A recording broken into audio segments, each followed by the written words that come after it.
But I want to talk also about, how this event in itself is not just helping the tech ecosystem, just through meetings with, CEOs or technologists or techies or, inventors and entrepreneurs, but how this event is actually impacting Riyadh from an economic impact perspective. We got 75,000, around 75,000, potentially more, international registrations for this event. I think you've probably seen as well as I have that most of the hotels have sold out. Okay, now that has a major impact on the economy when people are flying in, spending money on food, spending money on drink, spending money on tourist activities, hotel rooms, and they're striking deals.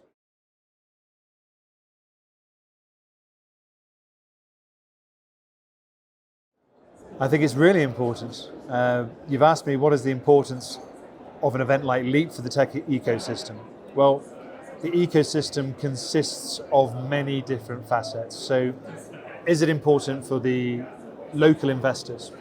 Really important because they're highly liquid. They've got lots of ability to deploy funds in this region, and what they want to deploy their funds on is the next unicorn, the next viable, disruptive, exciting business.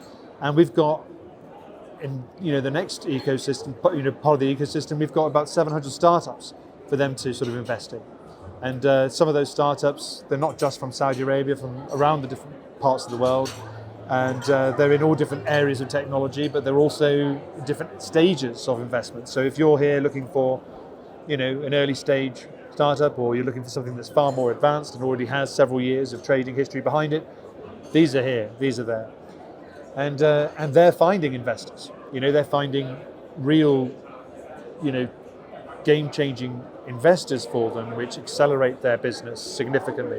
Whether that's through, a serendipitous angel investor, or it's through, the adoption of their company into a program, a corporate accelerator, or a corporate, or a government incubator, or something like this. That's happening all the time here. There are other, players within this tech ecosystem you talk about. There is, for example, big tech. We've got several halls dedicated to big tech, and what big tech realize, the big technology companies realize, is that Saudi Arabia is going to be and is currently a massive driver of digital transformation, technology adoption, cognitive cities, all the technology that goes around that, whether that's AI or IoT or just big data, or all of those associated technologies with that. Saudi Arabia is clearly going to be one of the biggest drivers of the adoption of that technology going forward regionally, but also because it is investing so much in giga projects which need to be tech enabled. So, I think from that perspective, big tech, startups, local investors, international investors are important. They're part of the ecosystem, and they're particularly important because they're looking at bringing in investment into Saudi Arabia. They're looking at Saudi companies. And some of these Saudi companies, they're making the next step, to sort of export, to go abroad, to become a regional player, to become a major company in that respect. But I want to talk also about, how this event in itself is not just helping the tech ecosystem, just through meetings with, CEOs or technologists or techies or, inventors and entrepreneurs, but how this event is actually impacting Riyadh from an economic impact perspective. We got 75,000, around 75,000, potentially more, international registrations for this event. I think you've probably seen as well as I have that most of the hotels have sold out. Okay, now that has a major impact on the economy when people are flying in, spending money on food, spending money on drink, spending money on tourist activities, hotel rooms, and they're striking deals. That has a major impact. We calculated last year that edition of LEAP had more than a $300 million impact on the city of Riyadh. This edition of LEAP has doubled the amount of exhibitors. It's 3x the size that it was last year in terms of square meters. We are now 151,116 square meters in terms of built space that LEAP is occupying. That puts it as the third largest tech event in the world, after Mobile World Congress, and the number one is CES. So when you look at those statistics, you understand that an event like LEAP has a major economic impact, multiplier effect on the city as well. So I think that's what it does for the ecosystem. It's accelerating it.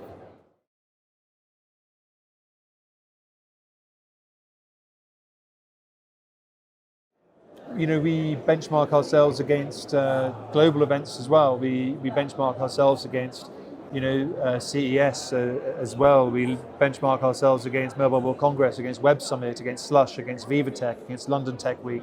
We look at these events because those events, we look at what's really good about those events. And I've worked in organising tech events for a long time. And Annabelle Mander, who works on this event with me, and she heads it up actually for Tahaluf. And she was there 4 years ago when we kicked off this event, LEAP. We know what goes, what happens at other events that we'd like to improve.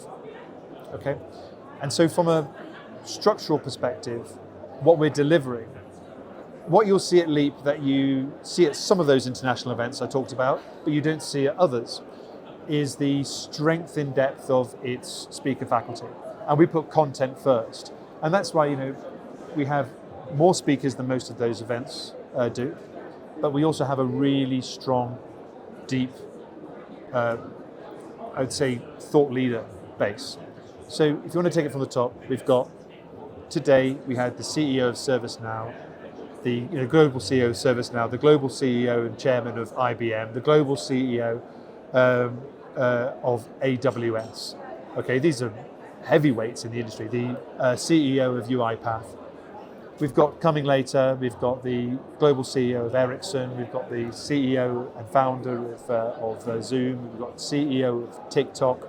These are major speakers. So we put a lot of effort into that, and we couldn't have had these wonderful speakers without the support of government. And of course, Saudi Arabia's market is so important to these companies that they're clearly very inclined to come and support Saudi.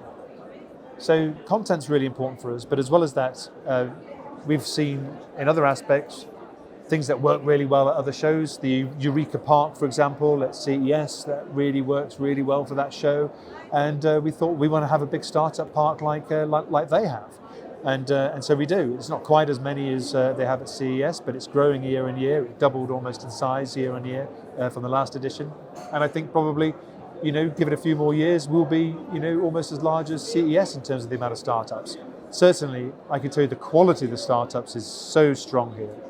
We have a rigorous program in where if you're a startup, you apply to us, and we have a selection process. There's a proper criteria around this. We work with people in government, other tech entrepreneurs, people who know this industry really well. We screen the startups to make sure that they're actually pertinent and relevant to LEAP. We then look at them to see whether or not, they're well funded, or they're, in a position which will meet the criteria our investors want to be able to have when they're meeting lots of startups. So there's a lot of quality of thought put into curating this event. It's not just a trade show.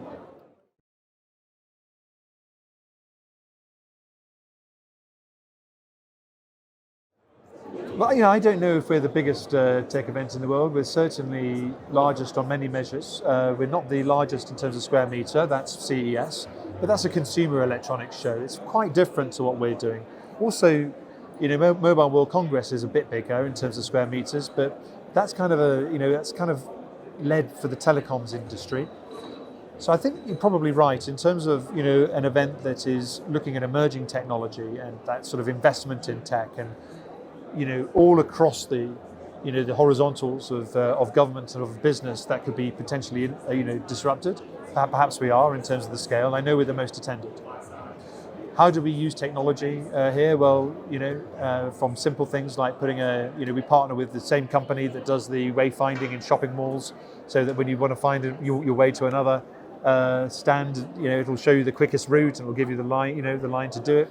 Of course, we're digitally enabled in terms of being able to recommend people at this event for you to come and meet. So if you download the app, our very simplistic AI application, but it is AI, will recommend you people to come and meet.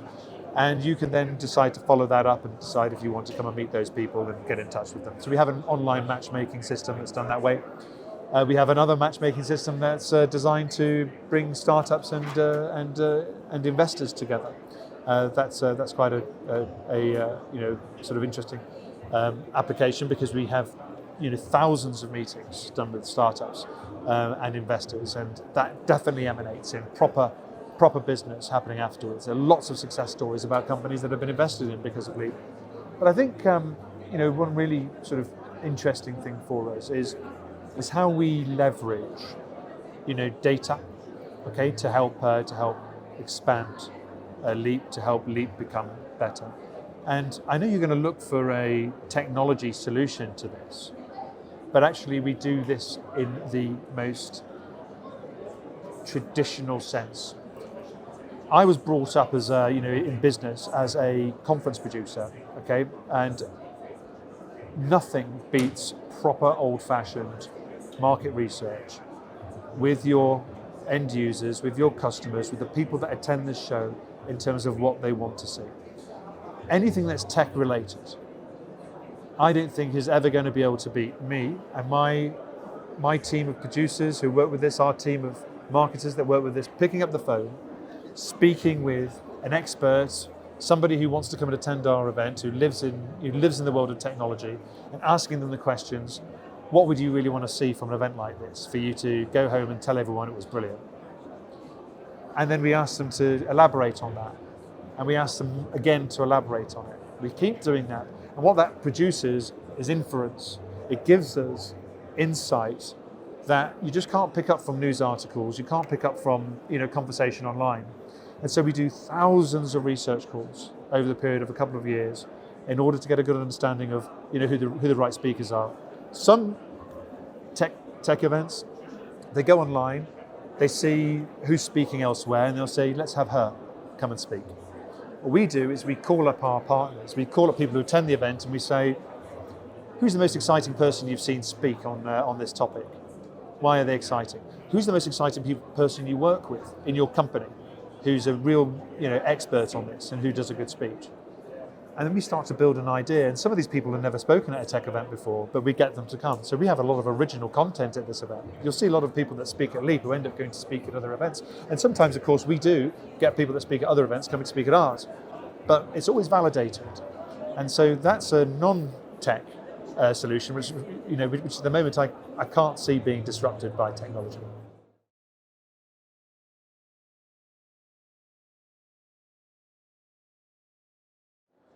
Definitely. We've already announced more investments, more announcements this year than we did last year. Last year, I think we got to somewhere in the region of $9 billion of announcements on the stage, which His Excellency Abdullah Al-Swaha mentioned during his opening ceremony. This year, during his opening ceremony, we've already announced, I think, more than $11 billion. And so this is day one of the event. We've got dozens of MOU stations around the place. There's going to be many more announcements. So they'll tally up as the days go on, but we're already ahead of last year's announcements by a couple of $1 billion.